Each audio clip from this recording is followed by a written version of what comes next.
26 de diciembre de 2017. Para alguien que no puede hacer nada, había logrado mucho hoy, pensó Utaime con toda la indignación que pudo reunir tras dejarse la piel trabajando todo el día. Todavía era época de fiestas, el periodo indeciso entre el año viejo que aún no había terminado y el nuevo que aún no había comenzado, pero, según los responsables, mucho más importante que reflexionar sobre decisiones erróneas y errores del pasado era seguir actuando como si nada hubiera pasado. Gakuganji la había llamado 3 veces para solicitar su presencia en la escuela para esta farsa. Incluso había aparecido él mismo esa mañana, recorriendo los pasillos a intervalos irregulares, golpeando el suelo de madera con su bastón para marcar su presencia.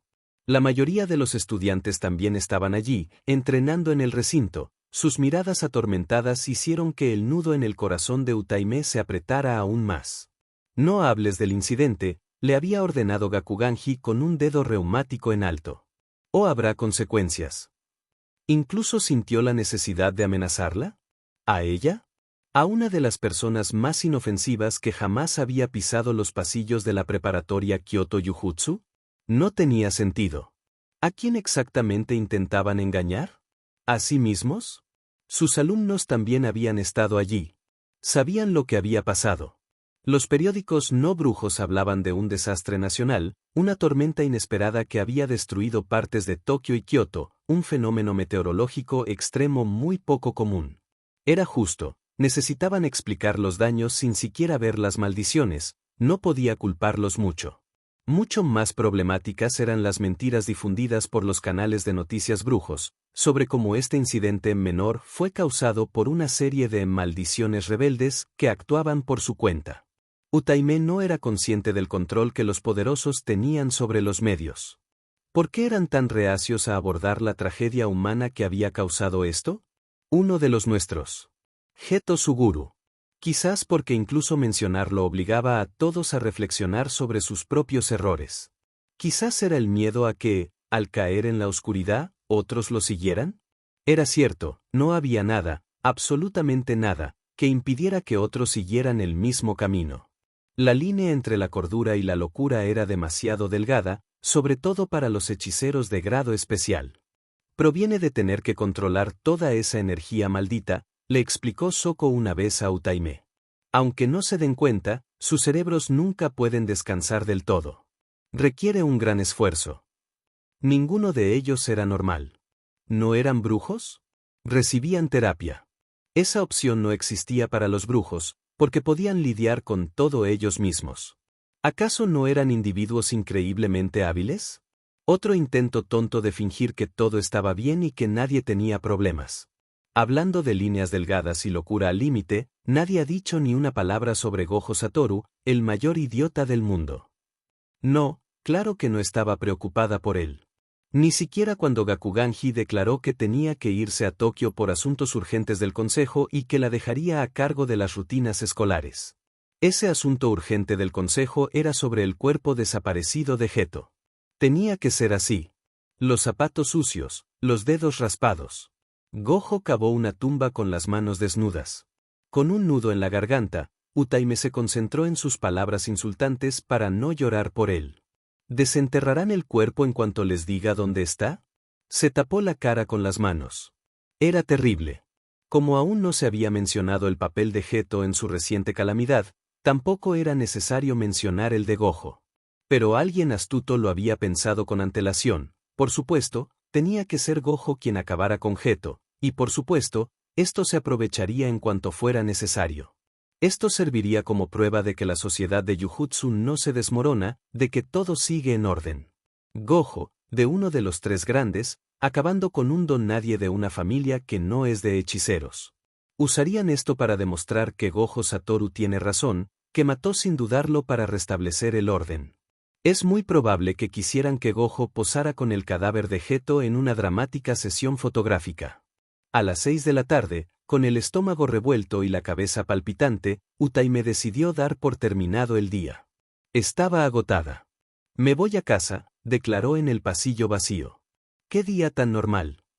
Al adentrarse en la noche húmeda y fría, mientras se apretaba la bufanda al cuello, Utaime consideró desviarse por correos para enviar la carta que llevaba en el bolsillo, pero decidió no hacerlo.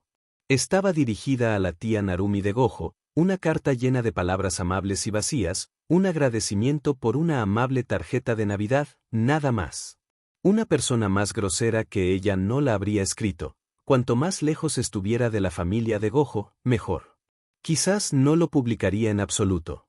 Solo que sentía que los lazos del destino la aferraban sin cesar, que había quedado atrapada en una red invisible de la voluntad ajena, y que escribir cartas como estas podría revelar de qué se trataba todo esto. Su padre la había advertido, ¿no? Sobre los Gojo y los Yori, sobre la disputa que se remontaba a generaciones. Ojo por ojo, ida y vuelta, era imposible escapar de semejante karma. El duro encuentro con Gojo la noche anterior le había hecho recordar sus sueños. Tenía motivos para creer que los tenía con bastante frecuencia. Sobre Gojo Satoru en la forma de su antepasado Michizane Sugawara. Era terrible y aterrador, frío, cruel y profundamente odioso. Y aún así, se sometió a él cada vez, sin resistencia, perdió su dignidad, su voluntad, se convirtió en una perra tonta y necesitada en celo, era tan vergonzoso que había llorado amargas lágrimas de autodesprecio esa mañana. No quiero volver a verte nunca más. Sus dedos temblorosos habían escrito en cuanto se recompuso y, al presionar e enviar, gritó una retahíla de insultos a la pantalla que él jamás oiría, pero que la hicieron sentir un poco mejor.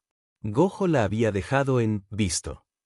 Fue tan típico y tan exasperante y ella gritó y pateó sus pantuflas por todo su apartamento cuando ya no pudo contener su furia, las recogió y las tiró a la basura, solo para luego sacarlas de nuevo porque había otros hombres con pies grandes y le habían costado más de 3.000 yenes.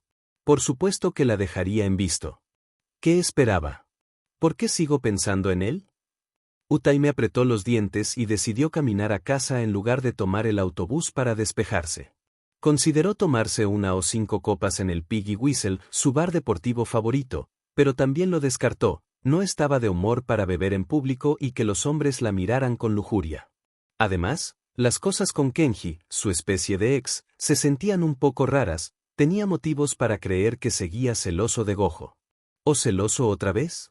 ¿O, qué más da? Odio a los hombres. Al menos a algunos. Sobre todo a Gojo Satoru. Idiota, siseó Utaime, asustando a un hombre de mediana edad que probablemente se dirigía a casa para reunirse con su esposa. 10 minutos después de haber llegado a su frío apartamento, el propietario aún no había regresado, sonó el teléfono de Utaime, por un breve instante, se quedó sin aliento, así de estúpida era. Era solo Nanami. ¿Nanami? ¿Qué pasa? Utaime tragó saliva con dificultad. Por favor, que no sea algo malo, por favor. Lo siento, no sé dónde está Gojo. Ah. No te llamo por eso, senpai. Aunque sus desapariciones son algo desconcertante. Ah, ¿sí? ¿Alguien quería hablar de Gojo y su comportamiento tan raro? Demasiado sorprendida por su respuesta, no supo qué decir. Desapariciones, en plural. ¿Así que había vuelto y desaparecido otra vez? En realidad, ese era su comportamiento normal. Solo la gente muy estúpida se preocupaba por él. ¿Estás disponible esta noche, por casualidad, Yori-senpai? Tenía una cita en Kioto antes y podría recogerte para cenar. ¿Cenar? Confundida, Utaime miró su reloj. Eran más de las 7 de la tarde. Ahora que lo pensaba, tenía un poco de hambre. Pero, ¿hacer algo tan mundano como salir a comer después de lo que había sucedido hacía apenas 2 días? Probablemente esto sea parte de esa situación en la que todos pretenden que no ha pasado nada. Hice una reserva en Muni Alain Ducasse. Ese era, un lugar muy elegante con comida francesa, ¿verdad? Utaime se miró en el espejo. Dios mío. No puedes dar por sentado que alguien está listo para ir a un restaurante así con tan poca antelación, Nanami, se quejó. La mayoría de las mujeres querrían que les peinaran profesionalmente para una ocasión como esta. ¿Y si no tengo nada que ponerme? Te ves bien con lo que elijas, Yori-senpai, dijo Nanami con naturalidad. Te recogeré a las 7:30, por si hay tráfico. Bueno en lo que yo elija, ¿eh? Adulador. Utaime inspeccionó la escasa selección de ropa elegante en su armario, decidiéndose rápidamente por el vestido negro de lentejuelas. Este estilo estaba tan pasado de moda que podría estar a punto de volver. Su elección de pendientes y collares era igual de limitada, pero ¿por qué no usar rubíes falsos para darle un toque de color? Se cepilló el pelo hasta que crujió, tocó una cinta y la tiró a la basura. Era la que le había regalado Gojo y prefería llevar el pelo suelto el resto de su vida que atarla con una de sus cintas. La otra se la había atado alrededor de los ojos la noche anterior. Un poco de maquillaje alrededor de los ojos, un poco de polvos para disimular lo peor de la cicatriz, lista. A las 7:30 en punto, Nanami tocó el timbre. ¡Qué bueno verte! Utaime se acercó para abrazarlo porque sintió una oleada de ternura al verlo, pero Nanami parecía tan nerviosa que se contuvo y simplemente sonrió con cariño. Ha pasado demasiado tiempo, añadió. Su veloz coche rojo había sido la pieza clave en un accidente simulado a principios de año, pero desde entonces había conseguido uno nuevo, esta vez en un verde chillón. Nanami le abrió la puerta y la cerró con cuidado una vez que ella se sentó, sin decir palabra. Siempre había sido un poco rígido, era parte de su encanto, pero Utaime tenía la impresión de que habían pasado a una etapa de camaradería más relajada. Después de todo, Nanami era uno de los pocos que conocía a Gojo y su pacto con Michizane Sugawara, y el papel de Utaime en él. Es un coche nuevo y bonito, le sonrió, intentando romper el hielo de nuevo. Casi más cómodo que el anterior. Gracias, senpai, respondió, tenía en mente la comodidad de los demás pasajeros cuando lo elegí. Está bien. El hielo no se rompería. Después de eso, cabalgaron en silencio. El Muni era un hotel en el distrito de Arashiyama con vistas al puente Togetsukyo y al río Kasura. Utaime nunca se sentiría fuera de lugar en lugares tan exclusivos, pero Nanami la tomó del brazo como el caballero que era y la condujo a través de la puerta principal hasta el exclusivo restaurante, que daba a un jardín japonés seco, como si fuera completamente normal estar allí.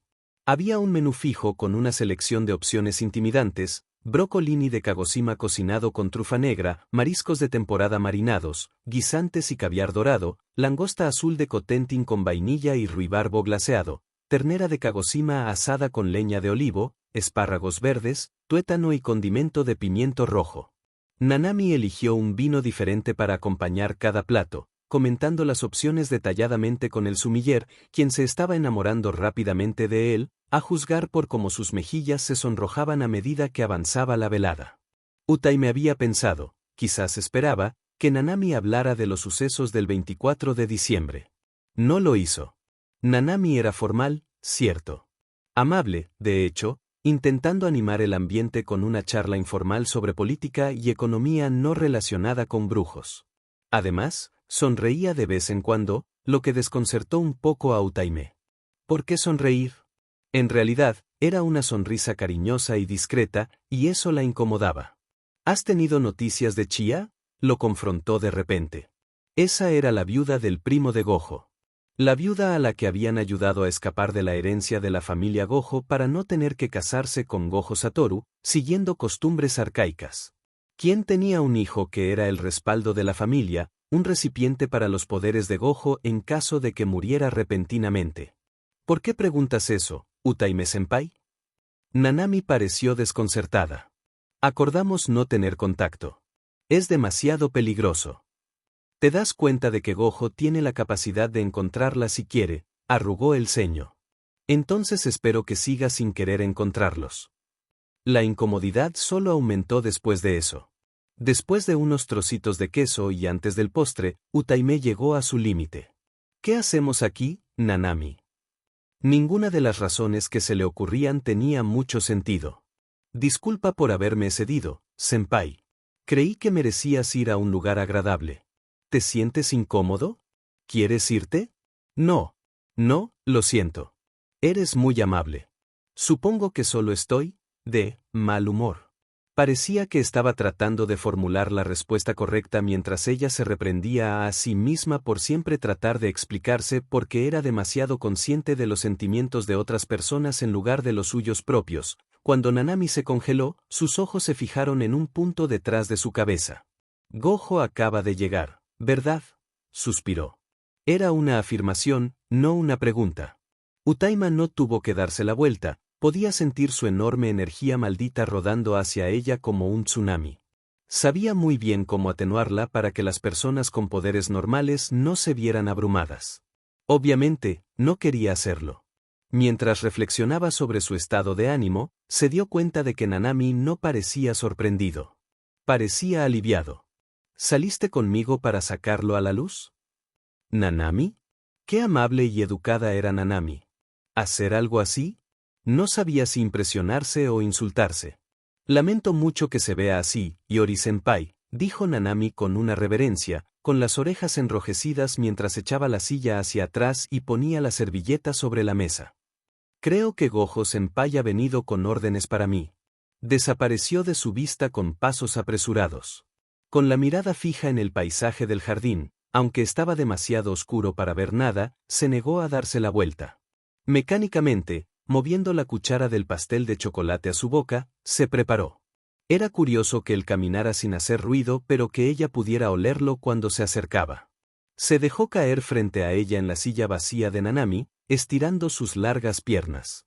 Su rostro permanecía neutral tras la venda negra, el uniforme estaba recién planchado. Se ve bien arreglado. Bien.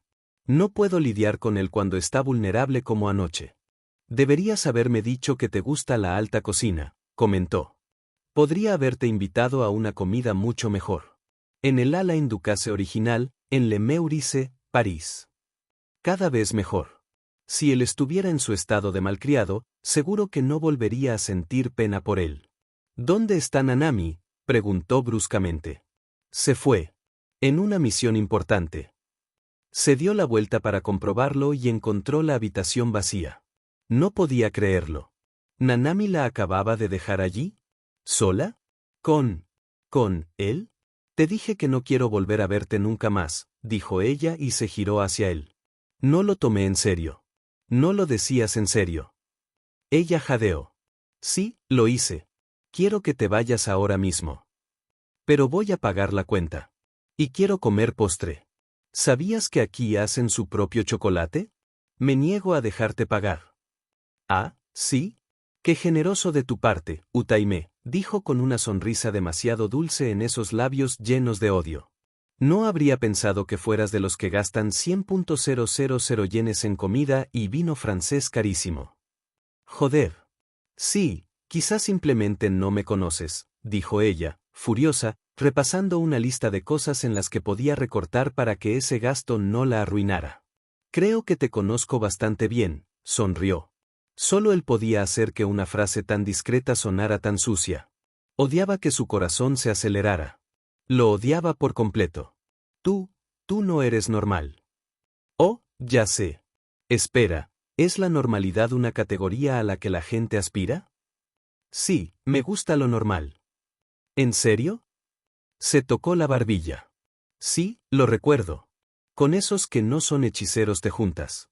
Pero Nanami no es normal.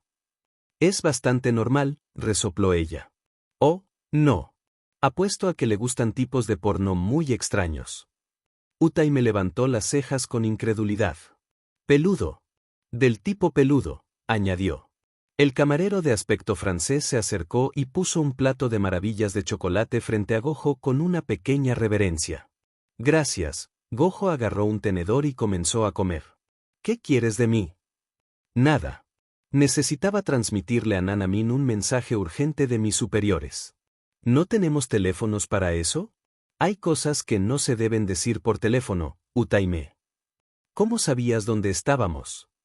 Calibré mis 6 ojos para saber siempre dónde estás. Eso no era cierto. ¿Verdad? Esa sonrisa petulante. Solo estaba jugando con ella, provocándola hasta que estallara y él pudiera reírse a carcajadas. Tal vez no estallara esta noche.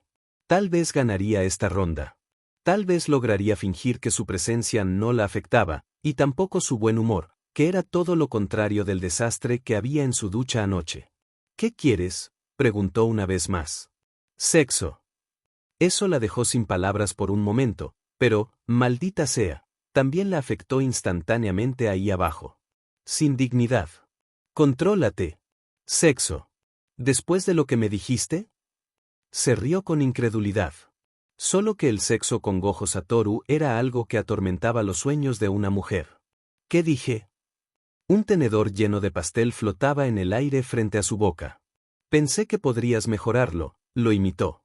Pero claro que no puedes. No puedes hacer nada. ¿Ah? El tenedor se le metió en la boca. Realmente tenía que dejar de mirarle la boca. Oh, no, me malinterpretaste. Dije no puedes hacer nada, queriendo decir no puedes hacer nada contra esto. Después de todo, nada cambiará el hecho de que maté a mi mejor amigo. El tenedor cayó sobre la mesa. La presunción desapareció. Era un mentiroso, ¿no? Entonces, ¿por qué de repente parecía que el peso del mundo recaía sobre sus hombros? Puedes acostarte con casi cualquiera, se apresuró a decir. Cualquiera menos que Gojo se desmoronara. Cualquiera.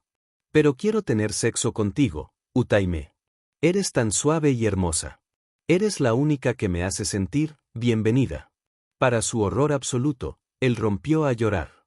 En silencio, con los puños apretados contra los ojos y los hombros temblando. Lo cual, descubrió rápidamente, debía ser mucho más lastimoso que un llanto ruidoso y mocoso. Se le partía el corazón por él. Salgamos afuera, susurró, pero cuando ella le tocó la mano por encima de la mesa, él la agarró y la teletransportó de vuelta a su apartamento. Ocurrió tan rápido y sin contratiempos que Utaime tardó varios segundos en darse cuenta de lo que había sucedido. ¿Qué, Mikoa? Él desapareció y regresó al siguiente segundo, un mero destello que entraba y salía de la existencia, sosteniendo su abrigo en sus manos. No te preocupes, ya me hice cargo de la cuenta, le aseguró. Gojo, no puedes. Por favor, Utaime, le puso el abrigo en los brazos. Por favor. No me despidas. No me acostaré contigo, se apresuró a decir antes de que sus palabras la convirtieran en una idiota descerebrada y necesitada. ¿Entiendes? ¿Al menos me abrazarás?, preguntó, luciendo derrotado. Vale, cedió ella. Vale. En el sofá. Gracias, Utaime, le tomó la mano y se la llevó a los labios. Te lo agradezco mucho. ¿Por qué te pareció un error garrafal? Cuando Gojo Satoru te hace desmayar así, estás en serios problemas.